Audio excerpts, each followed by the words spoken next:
The Secrets of Doctor Who is brought to you by the Star Quest Production Network and is made possible by our many generous patrons. If you'd like to support the podcast, please visit sqpn.com/give. You're listening to The Secrets of Doctor Who, episode 170. One day, I shall come back. That's it. I've been renewed. Is when a Time Lord's body wears out, he regenerates. I'm a Time Lord. I'm not a human being. I walk in eternity. Braveheart team. Change, my dear, and it seems not a moment too soon. Unlimited rice pudding. Position healers. Wearing a bit thin. Fantastic. I am Scottish. I can complain about things. Ta-da! Ooh. Should be fine. Hi, I'm Dom Bettinelli, and you're listening to The Secrets of Doctor Who, where we discuss everything about the hit BBC series Doctor Who. And today we're discussing the 10th Doctor Christmas special, The Next Doctor. And joining me today on the panel are Father Cory Sticha. Hi, Father Cory. How's it going, Dom? Very well, thank you. And Jimmy Akin. Hi, Jimmy. Howdy, Dom. Just as a precursor, folks, just to let you know, we're a little behind the scenes. We're recording this just before Christmas, 2019, and ahead of the next season of Doctor Who with the 13th Doctor. And so we won't have anything to say about that season while we discuss this. And we're sort of in the Christmas mood because it's almost Christmas here. So that'll make it extra fun to talk about. It's just kind of funny because as you're listening to this episode when it first comes out, it'll be like spring. Easter. I think it's gonna. I'm not exactly sure when this will come out. Because we have to.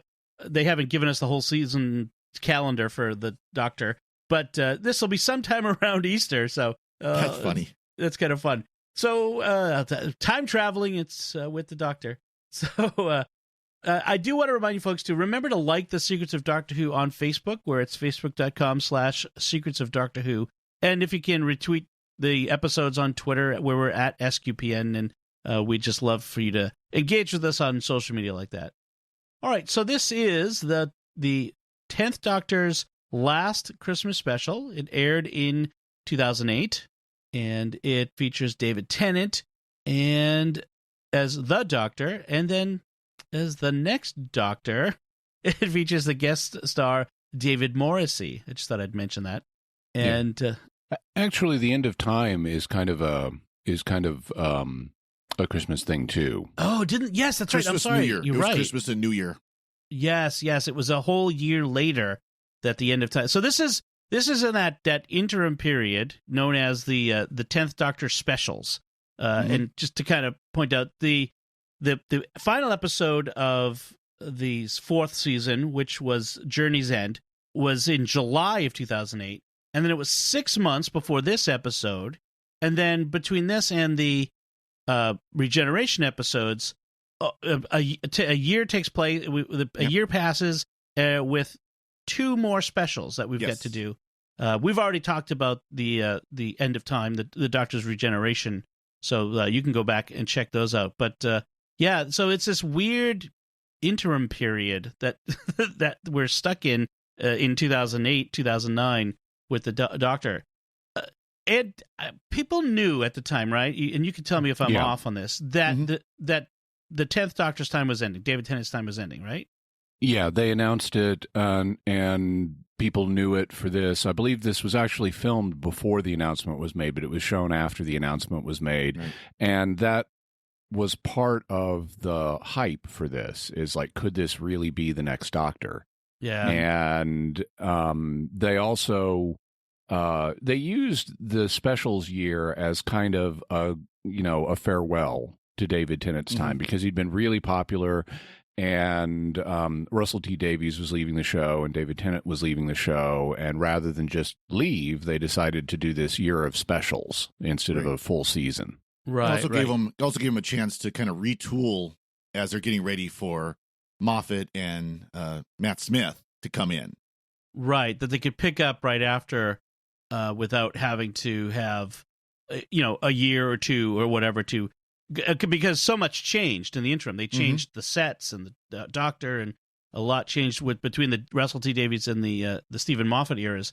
So it was So that, you're right. It did give him some time. And in many ways, the Matt Smith regeneration was almost a soft reboot, kind of like they did with Jodie Whittaker, where, kind of, okay, we're going to reboot it again a little bit. It was, they still kind of played off of what had been established in New Who and, of course, Classic Who, but it was still kind of a soft reboot between the end of the specials and the Matt Smith first season. That's right.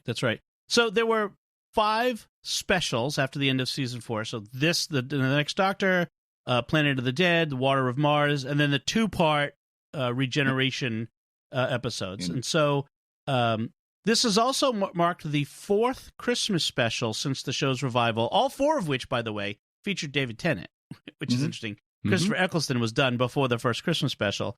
And this is Christmas specials we've talked about this before, but just as a reminder, wasn't a thing in Classic Who. It wasn't wasn't. This is something that came in with the revival, with one exception, if I remember right. First Doctor. First Doctor had something. Yeah, it wasn't so much a Christmas special, but it certainly commemorated Christmas, and he broke the fourth wall to wish the audience Merry Christmas. Okay, and then something else that kind of came up as a bit of trivia. This is the first of the Christmas specials that is set in the past. Later ones will also be set in the past, but the others were set in the present or in the future. So no, they were all in the present, actually. In the present, yeah. The previous ones. We'll eventually get some future and other past ones as well. Right. And because there's plenty of trivia about it, it's also the first Christmas special that didn't have a new song written for it. It used an old Christmas song. Yeah, God Rest Ye Merry Gentlemen.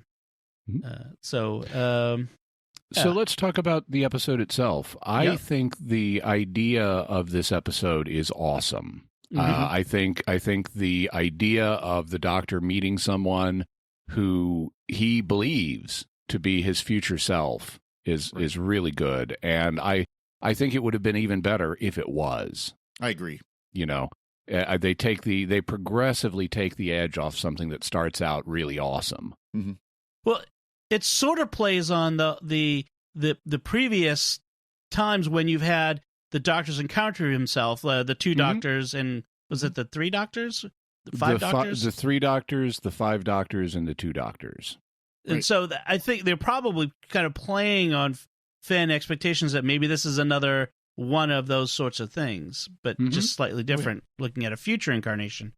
Right, and that's a really awesome experience for the audience and for the Doctor to have. And I only wish they'd done it. If this had been Matt Smith, for example. Yeah. Right. That would have been really cool. Which we eventually get. Especially if they play up the forgetfulness where he's in post-regeneration madness or something like that, and he's completely forgotten who he is. Right. Mm-hmm.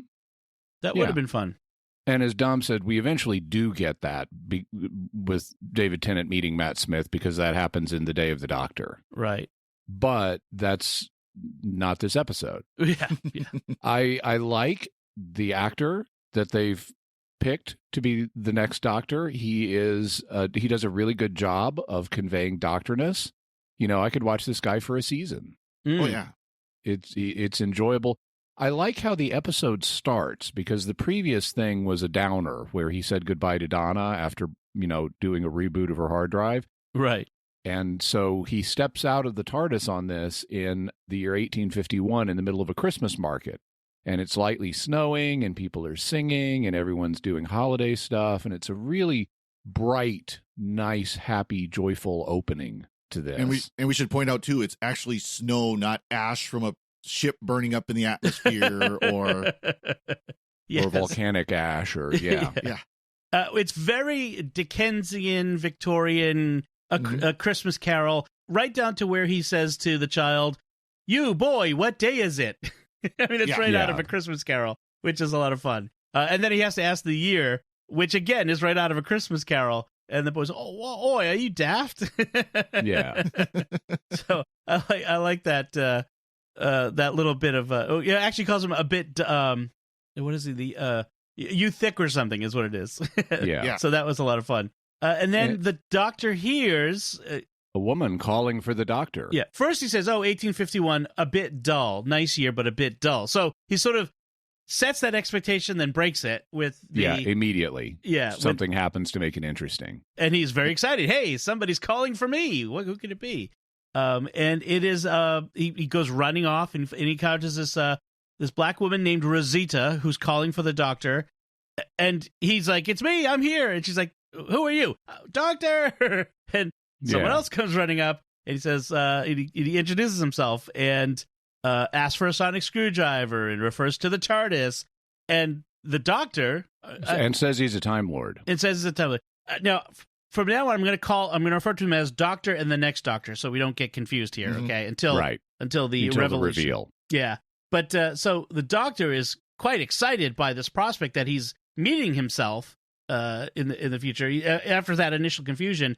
But then this creature breaks out through this door that it's sort of it looks like a cyber ape, kind of. Yeah, they call them cyber shades, but it looks like a kind of like a cyber ape. But you can also tell it's a guy in a rug. Yeah, exactly. In a rug with a Cyberman mask, which is would have been great Halloween costumes that year. That's for sure. And so it ends up we have this sort of chase thing where it drags the two doctors up, by a rope up a wall and through a window, and Rosita has to grab an axe and save them by cutting the rope, and it's a very very standard sort of doctorish thing that happens. And then the next doctor introduces 10 to Rosita, and he says, "Oh, Rosita, good name." Yes. Notice the connection to Rose and Martha. I mean, there's a sort of Rose and Martha connection going on here. And so the doctor decides to avoid some trouble because this guy obviously doesn't recognize him. In fact, he kind of says, "Don't you recognize me?" And so he introduces himself as his standard alias, John Smith, because he assumes that somehow the doctor's lost his memory, the next doctor. Yeah, though he starts dropping hints. At one point, the next doctor is stretching, and he says, "Oh, I'm not as young as I used to be." And he says, "Not as young as 10 says, not as young as when you were me." Right. So he's dropping hints, and the next doctor says, "Great swaths of my life have been stolen away ever since the Cybermen came." Right. And he periodically gets little flashes of memory that fill stuff in, and there's a moment in a little bit where they found these cyber devices called info stamps that are basically big inefficient thumb drives. That's what I call them. Yeah. And he's holding one, and the next doctor says, "I was holding an info stamp the night I lost my mind, the night I regenerated. The Cybermen made me change my mind, my whole self, and you were there." He says to the 10th Doctor. And so this is building up a scenario where the 10th Doctor is thinking, okay, I'm about to regenerate. I'm going to hop back in time a little bit, like 3 weeks or something, to when this happened, and I'm going to be there, and the Cybermen are going to kill me, and I'm going to become the next Doctor. Right. But, of course, yes, something goes wrong in that scenario. So we next switch to the Cybermen, the new cyber leader, who is a little different from cyber leaders we've seen in most recent episodes where they've shown up. He's got this black faceplate, and we can see his brain through his helmet, which is interesting. And we've seen Cybermen's brains before. That's in Tomb of the Cybermen, all the way back in the Second Doctor's time. Right. The Cybermen seem to just tweak themselves a little bit every time they show up. I noticed that, but. So he's talking to some Victorian lady. We'll find out her name is Mercy Hartigan, and she seems to be in cahoots with them, but not converted, which is interesting. And she's in fact, they've told her she will never be converted. Right, and she's been promised. She's received a promise that she will be heralded in the new age at the court of the Cyber King. And now, everybody says, all the Cybermen say, the Cyber King will rise. Is Cyber King a new thing? Is that yes? Okay, it wasn't in Classic Who. Okay, no. So nobody knew what was coming on that one. All right. Nope. So we switch back to the next Doctor, and he's breaking into the house of this dead guy who, during the dead guy's funeral, because the best time to do it, I suppose. He does. I do want to know. He does tell Rosita to go back to the TARDIS because this isn't work for a woman. And that's one of our first clues that he's not really the Doctor. Because someone who was really the Doctor wouldn't be that casually sexist. Right. And that sets off, it's really subtle, but it sets off a chain of thought in Ten's mind.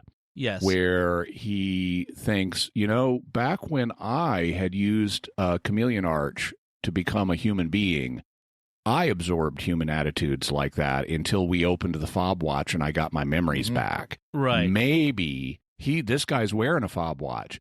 Maybe he has been humanized by a chameleon arch too, and that's why he is so casually sexist towards Rosita.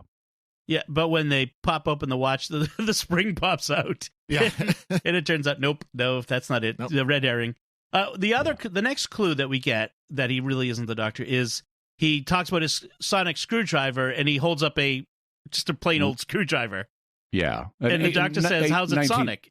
A 19th century screwdriver, but yes, an ordinary screwdriver. And he says, how's it sonic? And he knocks the handle against the door, and it makes a noise. He goes, makes noises. See, Sonic. I like that. So we get some exposition where the next Doctor tells us that it all started with the murder of Jackson Lake, a mathematics teacher who is the latest murder. The man whose house they're in now is a reverend. I missed the name. Fairchild. And he was very much into supporting children's charities, which will become relevant later in the plot. Right. And he died apparently from burns on his forehead from some form of execution or electrocution. Sorry. Yeah, it was both. Shakespearean slip. But and then they find an info stamp, as you mentioned, the Cyberman thumb drives, and the Doctor realizes that the Cybermen need the info stamps because they're in the wrong century. They haven't got much power. And the info stamps are necessary to update their databases with information or something along those lines. I wasn't quite clear on why. No, you got it. He said they don't have enough power to run their Wi-Fi. And it's like, really? I mean, yeah. Well, and then they said some Wi-Fi doesn't take a lot of energy. Yeah. And then they were saying some of their data was corrupted as well. So this is kind of like their database backup system. Right, right. Now, the next Doctor remembers that he was holding that info stamp, as you mentioned, when he regenerated. And then as they're rustling through, the Doctor opens a door, and this is Cyberman standing there. And they get starting attack, and the Cybermen are saying, delete, delete, chasing him around. They don't seem to recognize the Doctor. They just see the next Doctor and think that he's the Doctor, which is interesting.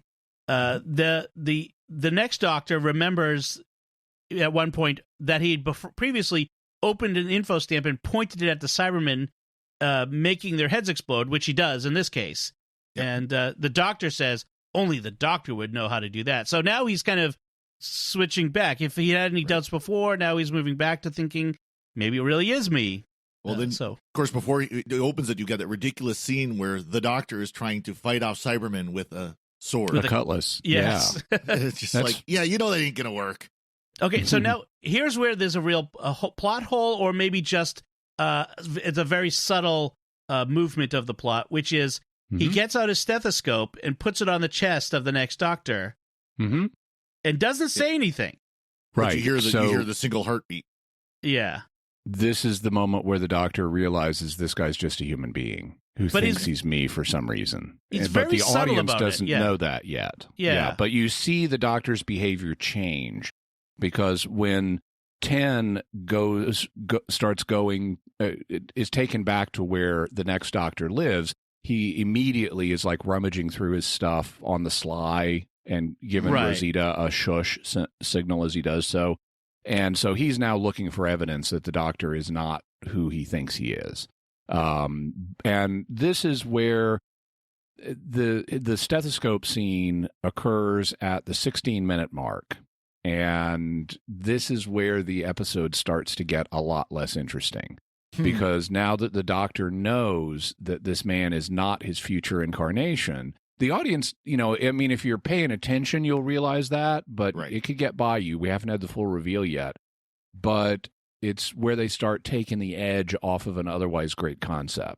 Now, I will say this, though. They did a good thing here where they put that subtle hint in there that if you, like you said, if you were watching for it, you would recognize it immediately. This is the point where the Doctor's understanding of who this person is changes. But it was subtle. They showed it, and they just let it lay out there until. Mm-hmm. Right, Yeah. you won't recognize it until later on when they do the reveal, like 14 the first time minutes through. from now. Right. So right now, you're not going to recognize that he should only hear one heartbeat. So we go to the funeral now of Reverend Fairchild, and Miss Hartigan shows up in a scandalous red dress, fire engine red dress. yes, yeah. Which the set design, the production design is really interesting because everyone attending the funeral, all the men attending the funeral in black. There's snow on the ground. Everything's gray, white, and black. And here she is, this spot of red that really stands out brightly. And apparently, women going to a funeral was inappropriate at this time too. I didn't. That didn't ring. I mean, that didn't ring true for me. I mean, certainly women would want to grieve like everybody else, and so I mean, maybe having. I don't know. Maybe someone who knows more about British culture and history can explain that to us. But that snapped me out of the story. Yeah, I mean, maybe attending a funeral of a man that was not married or something. Maybe I don't know. It was really weird. I don't know. Yeah.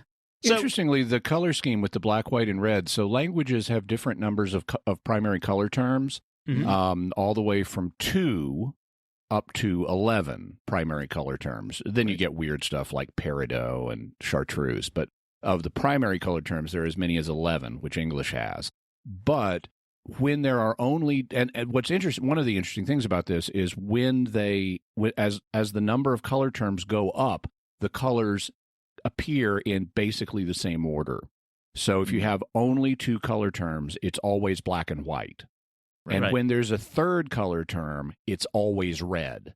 And so there's something about black, white, and red that are like the most primal, essential colors for human consciousness. And I don't know if, I'm sure Russell T Davies wasn't aware of this, but I wonder if on some subtle level that was influencing what happens in this scene with the black and the white, and then her showing up as red. Well, it's definitely, you have the contrast, because how many times do we see those photos where they're black and white, but then they colorize everything that's red, everything that's a certain color, and red is one of the more common ones that people will do that with. Designers understand the psychology of color, and so that I'm going to guess that perhaps someone in the design of the show, the production design. Probably knew that. I mean, to me, the obvious thing is red is because it's blood and sexual and blood, and blood, and danger, and you're right. It's when you see red, when you see blood, bad things are happening, and that's what a primal thing that people need to understand is that when we see blood, bad. So anyway, she shows up. She introduces herself as she runs the St. Joseph Workhouse. She's the matron of the St. Joseph Workhouse. She doesn't own it, but apparently she runs it. Yes. And she says that this funeral was arranged, and i.e. the Reverend Fairchild was murdered, to bring this particular group of men together to be taken by the Cybermen. Although some are disposable, and we see this scene of them running about being disposed. Yes, like chickens with their heads cut off, running around in circles, running into each other, like the most ineffective fleeing ever. Yeah, from the slow as dirt Cybermen, but the others, this handful of 4 of them, I think it was, are needed because of the children that live in their workhouses, the orphans. And so we have this very sinister sort of we need the children sort of thing, which is again another primal like warning bell that goes off in your head when someone says we need the children. It's scary. And it's introduced purely to bring in creep factor into this episode. Yeah. It's ultimately concealing going to tie into a big plot hole, but we're not there yet. Yes, I'm with you on that one. So we switch back to the doctor and the next doctor. They're back at where the next doctor is hanging out with Rosita, and there's all kinds of luggage there that the doctor starts going through, where he, like you said, he finds an info stamp, and the doctor says, "Oh, the answer to this will be in your TARDIS." He says that the next doctor, which they okay, let's go check it out. And they go outside, and it's a hot air balloon. Yeah. A tethered aerial release developed in style TARDIS. I like that. And this is where the doctors worked out how the next doctor became the doctor. In fact, I think this is where we have the reveal Yes. At this point, where he says, the data. Yes, in fact, he shows the info stamp that has the database about the Doctor in it that got downloaded into this guy's brain, and we find out that this is actually Jackson Lake. He wasn't murdered, but had his own identity erased by the info stamp. And so we see this visual display. Mm-hmm. And the Doctor kind of summarizes a lot of recent history to explain why the Cybermen are here, because these are Cybermen being new Who Cybermen at this stage of the game. They're from a parallel world. Right. And they had crossed over into our world and battled the Daleks at the Battle of Canary Wharf. Right. And then they got expelled from there into the void between dimensions. And the Doctor keeps alluding to the Cybermen here having stolen Dalek technology because the Daleks had punched through these barriers as well. Mm. And so after the Battle of Canary Wharf, they managed to get out of the void and come here using Dalek time travel technology. At the same time, Jackson Lake, and we'll find out his wife and son, came to London and found these info stamps and had a battle with the Cybermen, and that's when he became convinced he was the Doctor, because in opening the flash drive and spraying the Cybermen with data, he also sprayed himself with data, apparently. Right. Caused them to explode, but him to absorb the data, and because it was during a traumatic event, seeing his wife die and his child being abducted by Cybermen, it caused him to enter into this fugue state, so just made it even worse. Which is a real thing. Fugue means flight, and a dissociative fugue in psychology is where you can't bear something in your life and you flee from it, and often by adopting a new, or sometimes at least by adopting a new identity. And, one thing they mentioned too is that the Cybermen were able to end up back on Earth in the 1850s because of everything that happened with Stolen Earth Journey's End, where all the walls between the realities were breaking down, and that's how Rose could get through, and Jack Tyler and all them. Right. Well, at the same time that happened, they said the void was starting to break down as well, and these Cybermen were able to escape from that, but ended up in 1850 through the Dalek the consequence technology. Right. And so we're now at the 28-minute mark of the hour-long episode. We're halfway through, and this is where it definitively starts to become less interesting, because now we've ripped the primary concept of this episode out from under it, and the thing that replaces the primary concept, which is the whole Cyberman thing, is not nearly as interesting as the next Doctor. Right. Yeah, I do want to talk about this projection that the Doctor does with the info stamp, where we see all 10 incarnations of the Doctor in a visual display on the wall. So it's the first time since the reboot in 2005 that any image of the first 8 Doctors had been shown on screen. Other than Peter Davison doing Time Crash, which wasn't a regular episode. Right. Yeah, I was wondering about that because I couldn't remember any time before this. Now, during Matt Smith's era, they like to go back and show, like, he had an ID card which was of the first Doctor, things like that. Right. But I couldn't remember any time before this where they had mentioned previous Doctors, and obviously we had the Sarah Jane episodes and things like that, but nothing quite as explicit as this. Right. In Human Nature, I think the closest we came was in the Human Nature episode. The Doctor had a diary in which he had sketched some of his previous incarnations, but he didn't know what these faces meant because he was humanized at the time. Right. So here's a little bit of trivia. These are where each of the Doctor's appearances, what episodes they came from. So the first Doctor was the Time Meddler. The second Doctor was the Ice Warriors. The third Doctor was Terror of the Autons. The fourth Doctor was City of Death. The fifth Doctor was from Ark of Infinity. The sixth Doctor was from Mysterious Planet. The seventh Doctor was from Time and the Rani. And the eighth Doctor, of course, was from the TV movie. Yep. And the ninth Doctor was from The Parting of the Ways. And the 10th Doctor, Family of Blood. So there you go. Okay. And they showed them all in sepia. The design of the display was in sepia tones. Yep. Not because it was 1850, but because the first two Doctors were only in black and white. It would be jarring for it to display it because the world wasn't actually in black and white. It wasn't? That time. Wow. So there's no reason why the info stamp should be in black and white for two of them and not for the rest. So they decided to make them all in sepia tones, which is they fun. could have used production stills though, because there were production stills that were in color. Yeah, they could have. Yeah. But they didn't. But yeah, they went this way, which is fine. But I just thought it was interesting. Anyway, moving on from that. So So Jackson Lake is now immediately crushed to realize that he's not the Doctor, and he thinks, I am a lie. His whole self is a lie. And the Doctor tries to console him by saying, no, info stamps are just, facts and figures, but the bravery and the invention, you came up with this TARDIS balloon and everything, all that was you. And I'm going, he can take some credit, but it was also the facts and figures that spurred him to be brave and invent a TARDIS. Right. And then we get the Doctor saying, I'm sorry, I'm so sorry, as he reveals that what Jackson Lake has been missing, what's caused all this is the fact that, that's an awful lot of luggage for one man. Yes, you've lost something else, you've lost someone, you've lost your wife, and he remembers that his wife had died. And this is at the moment where the bell tolls midnight on Christmas Day, which I thought was interesting. I thought it was really dark. I mean, the chimes of midnight start sounding, and Rosita is, it's Christmas Day, and Jackson Lake is remembering the death of his wife 3 weeks ago. Right. Wow. Yeah. I mean, it's almost Scrooge, Christmas Carol sort of thing. Mm-hmm. The remembering the Christmas past and all that sort of thing. I don't know if that was intentional, but there's a little bit of that in there. So then we get to the four workhouse masters who've been taken by the Cybermen. They've got those cyber ear implants, the AirPods that they have, and they're being given instructions by Miss Hartigan, who's having fun ordering those sexist men around.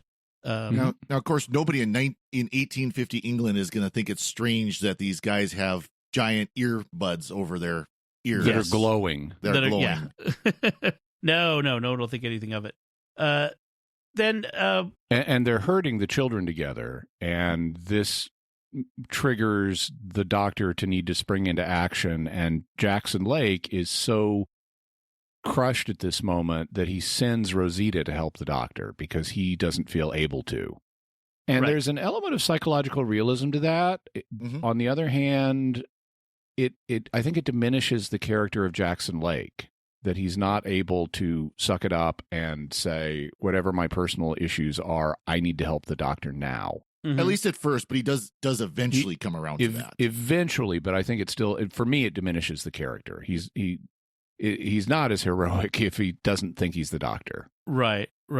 And so what we see is all these dozens of children being marched through the streets at midnight on Christmas Day. These poor kids being marched through the streets to the Cybermen and to the sewage works. Apparently, they're taking them inside there, and then that's where the Doctor encounters Miss Hartigan and some Cybermen.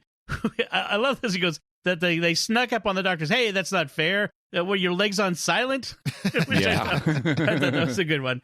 And hanging a lantern on that. Yeah. Yeah.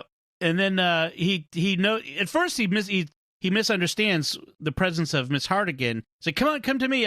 You've not been converted yet, obviously. Come over to me quickly. And she's like, oh no, you misunderstand. I'm in control here. And so the Doctor is sort of taken aback by this unusual way of the Cybermen behaving in a way that they don't usually. And she kind of explains some of the deal. She doesn't actually explain everything. She doesn't monologue here, but he says, it's all been time for Christmas Day. Was that your idea, Miss Hartigan? He says, yes, the perfect day for a birth, with a new message for the people. Only this time, it won't be the words of a man. I'm like, do we have to do the man-hating Victorian woman thing? It's used. It's cliche. Yeah. Also, she's really vague. I mean, I don't understand what her motivation is at this point, because she says the Cybermen have promised me liberation. How's that going to work for you? Right. Having her be someone in league with the Cybermen that are helping them do something really bad to the human race. I need to understand this character's motivations better. There is no motivation. Yeah. What does she think is going to happen on the other side of this event? Right. And why would she be attracted to that? She comes across as just an evil stereotype without some kind of way of explaining why she's doing this. That's the problem. She is. I mean, there is no real motivation other than men bad. Right. Men have been keeping women down. Yeah. And I mean, they do kind of try to flesh it out a little bit where she was, because she was working in this working house, she was, treated very badly and kind of, ignored by men and things like that. But that's really about as far as they go. But she totally doesn't have a problem with workhouses because she's brought all of these kids from 4 different workhouses. Oh, it's not the workhouses. It's the men who are running it that was the problem. Yeah. Well, she's doing to the children what was done to her because she's brought all these kids here to run this steampunk thing that she announces as the new industrial revolution. And here we have a plot hole, a big one, because the Cybermen have built this monstrously huge, and we see it. I mean, they pan up so we can get the full scope of this thing. They've built this huge engine, and they need kids to stoke it by putting coal in it? Really? Right. The Cybermen could do that themselves. If they can build this thing, they can fuel it. Right. So there's no reason for the kids. That's another plot hole. She has no motivation that we're given. There's no point to the kids being there except to provide peril for the audience to get all agog about. Yeah, you're right. And then it gets worse because it turns out that the Cyber King is actually an enormous steampunk Zord. And and they've built that too, but yet they need kids to run their starter engine. Right. Yeah. So meanwhile, Jackson Lake has found his courage and has showed up just in time with a bandolier of info stamps. The info stamps are conveniently carried in bandoliers. That shoots the Cybermen, and Rosita socks Hartigan in the mouth for having insinuated that Rosita's a harlot a few minutes ago. Jackson Lake now at this point remembers, oh yes, conveniently, I was in a house that's where my wife and I were attacked in the basement, and so they go there and they find what the Doctor calls a dimension vault. It's that Dalek technology that they use to get where they are. And so Jackson is still trying to remember, no, there's still something else missing besides my wife, and that's when he remembers his son. No, he doesn't remember it here. He will eventually remember it, but he's still trying to remember him. Miss Hartigan. So lots of things happen. Miss Hartigan is betrayed by the Cybermen. Oh, curse you! Your sudden yet inevitable betrayal. Yeah. Yes, I love how she tells the Cyber leader. So what the deal is they're going to make her the Cyber King. Right. So they're going to plug her into this giant steampunk Zord, and she gets this brain cap that comes down and starts to convert her, and she's like, you said I would never be converted, and the Cyber leader says that was what we designate as a lie. Right. and so she gets plugged into the cyber system, and at first you think she is just a normal cyber person, but then it turns out she still has emotions, and her mind is so strong, and this starts to get interesting again. Mm-hmm. Her mind is so strong that she dominates the cyber programming. She apparently can't control the cyber leader, so she vaporizes him.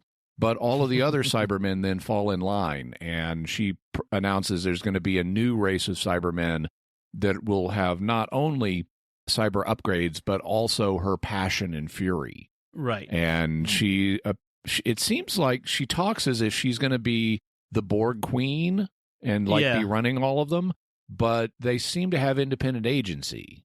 Right. Because she has Cybermen who are telling her things she doesn't already know. Right. It's not like a hive mind in that case. Yeah. She, it's interesting how they have her eyes turn black. Her voice gets that cyber leader, the Cyberman electronic sound.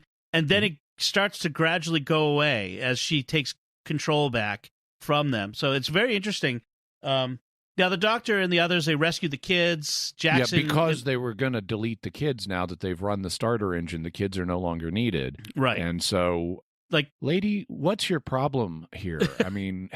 why kill the kids? Just, just ignore them. What do you need them go. for? Yeah, they'll die or survive in the coming purge that you're having of humanity. So, what's like, why must you take this active thing in being evil? But, why spend the effort on that? You've got a world to do whatever you're going to do with. Right. So this is, as they're rescuing the kids, this is where Jackson remembers his son. And of course the son is in this engine way up high and hasn't run out with the rest of the kids. So it needs to be rescued. And this is another cliche that I just hate. I mean, not only do we have coincidence with the son just happening to be there, who's been held by the Cybermen for 3 weeks. Right. But he's in this most inaccessible spot, so we have to have a heroic rescue. As Jackson Lake starts to dash up the stairs, they collapse. And so it's the doctor who rescues the son. And it's like, give the father agency here. Let him rescue his own son. It's just cliched writing to say the main character has to do everything that moves the plot forward. Well, I mean, then without, if you let the father do it, then you couldn't have swashbuckling David Tennant be swashbuckling to save the kid. Okay, wait a second. Where'd the sword come from? Because he didn't have the sword. Did he pull it out of his pant leg? I mean, where was the sword this whole time? In a TARDIS handbag, which is bigger on the inside? That one bugged me, I have to say. But yeah, you're right. The whole swashbuckling, the doctor has to save the day again, the Time Lord triumphant. And like you said, it turns out the Cyber King is a giant steampunk Cyberman robot. And and the doctor says it's a dreadnought, so it's a battleship essentially, but it's a big robot. And he says it's got a factory inside it that will convert millions.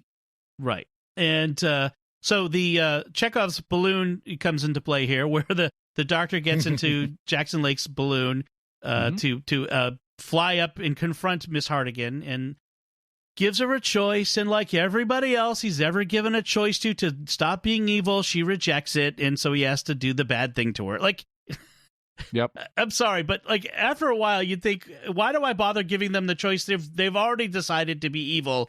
Let's just, It's so the writers can portray the doctor as being super virtuous. The choice that he gives her in this case is he'll take her. I mean, he says, you've got, an amazing mind, one of the most amazing minds in human history if you can resist cyber programming. Right. And that kind of mind deserves to live. So I'll take you to another world with no inhabitants where you and your cyber buddies can just exist, but not convert other people. And that's what she doesn't want to do. She wants to be queen of the world. And this is, at this point, the Cyber King has come out of the Thames. I mean, it initially rose up out of the Thames, but now it's walking on land. From somewhere, by the way, in the Thames. From what? Well, it was somewhere under the Thames, because how did this giant thing fit in the river? Like, I mean, the Thames is deep, but it's not that deep. Yeah, exactly. Yeah. So anyway, go ahead. But at this point, she's walking through London in this thing, and it's crushing houses. Yes. I mean, you see crushed houses. She's killing people. And we don't see any of the dead people. They don't show them to us. But she's killed. They just show us living people running around screaming. But she's killing people. And then somehow she doesn't understand why her people aren't rejoicing. It's like, again, what did you think was going to happen here? Yeah, as this is very poorly worked out. Right. And so the doctor, meanwhile, has something he pulled off of the dimensional vault, and he uses this gizmo to, well, first he breaks the cyber connection between them all, which for some reason makes everybody explode into nothingness. I'm not sure why. And what he does is he's got the bandolier of it. So he takes the balloon, the TARDIS balloon, he could have used his own TARDIS to do this, by the way, because it can hover in midair. Yes. But he takes the TARDIS balloon and gets up to mouth level of the giant robot, which is where she and other Cybermen are seated. Right. And he's talking to her, and when she doesn't make the good choice, he's got the bandolier of info stamps, and he starts firing them at her and feeding her all this information, which somehow breaks her connection to the cyber network. And he says, think about what you've become. And she has a moment of clarity and realizes how horrific all of this is. And that's when electricity starts happening, and she starts screaming, and there are booms, and the Cybermen start exploding, and she vaporizes too. Yeah. And so now the Zord doesn't have a pilot, and the robot is starting to fall, and it's going to kill a bunch of people if it falls. Right. And people are running around screaming. And so the Doctor then whips out the thing from the Dalek vortex thing, which has finally recharged. Right at the exact right moment. Yep. Yes. And he uses it to beam the robot into the void so it doesn't fall and kill more people. And so now this is where Jackson Lake, who's been saved by the Doctor now, leads the Londoners and cheers for the Doctor because he's never been thanked before. Never. Yeah. Never. No one's ever thanked the Doctor. Nope. And this is part of a pattern in this episode, and it's a broader pattern in Russell T Davies' writing, where people just worship the Doctor, and I don't like this. There's a moment where Jackson Lake has gone from being crushed to emotionally to becoming like a Doctor super fan that just can't stop talking about the Doctor. So when the Doctor goes up in the balloon, someone is like, "Who is that man in the balloon?" And Jackson Lake is like, "His name, sir, is the Doctor." And he says it all dramatic like. And then he gives this speech about, after the Doctor has gotten rid of the Zord, he gives this speech about how he's never been thanked before, and let's all cheer him. And he and the crowd are yelling bravo. And apparently this somehow gives the Doctor some hope to keep living or something, because they made a point of now that he's got his son back, he has something to live for. And Jackson Lake turns that around on him. And though the Doctor doesn't say it, the implication is the Doctor at this point doesn't have anything to live for. Right. So, I had a few thoughts on that, but I'll just move on that, because that's a good point. One of the things that happens next is Jackson talks about how people will talk about this for centuries to come, about how this Cyber King was destroyed. And they kind of hang a lantern on that, with the Doctor going, "Yeah, maybe not." I believe in the 11th Doctor's time, they actually do retcon why nobody remembered this. Well, okay. Well, because we also get, we're eventually going to have a dinosaur running around around this time period, a T-Rex, a giant T-Rex, bigger than normal. And then we're going to also have a giant eel living under the Thames, which might have been next to the Cyber King or something. I don't know. But apparently this time period, this is just old hat. Nobody just bothered writing it down. 1851 is a very boring year, apparently. Apparently. So the Doctor does let Jackson into the real TARDIS to give him a look. Although we don't actually get the whole "it's bigger on the inside" thing. He just kind of gets a complete and utter wonderful nonsense. This is great. I mean, not every time that someone enters the TARDIS do they. I mean, they all notice it's bigger on the inside. They don't always say it. Right. And they'll have other variations. And I love what happens here. It is so meta because Jackson Lake comes in, he's flabbergasted to see how big it is, and he says, "This is nonsense," which kind of tweaks the Doctor a little bit. Right. And he says, "A complete and utter wonderful nonsense." And that's really what the writers think. Yes. Yeah. This is the conceit of the TARDIS from the very beginning. It's nonsense, but it's wonderful nonsense that has let us have this show.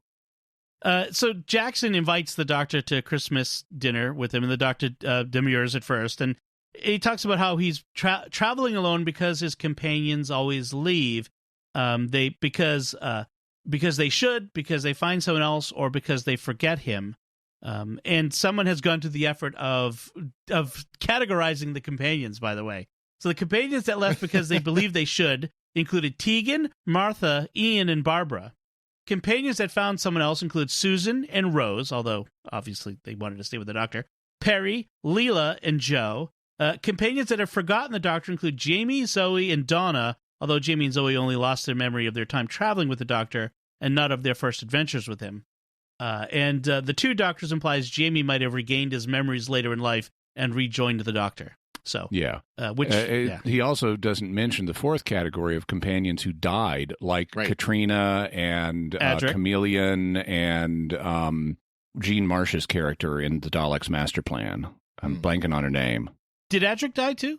Everyone dies at some point. Okay. Well, I was just I don't know yet how Adric leaves the show, but I thought when you guys mentioned that Adric died. But anyway, he says the companions leave, they break his heart, and so Jackson insists the Doctor join them for Christmas dinner at this point, and the Doctor notes how this very rarely does someone ever change his mind, and this is one of those instances, and off they go. Merry Christmas. Yeah. So like you said, I mean, my thought on it is like you said, Jimmy, that it's a great concept, a very interesting first half.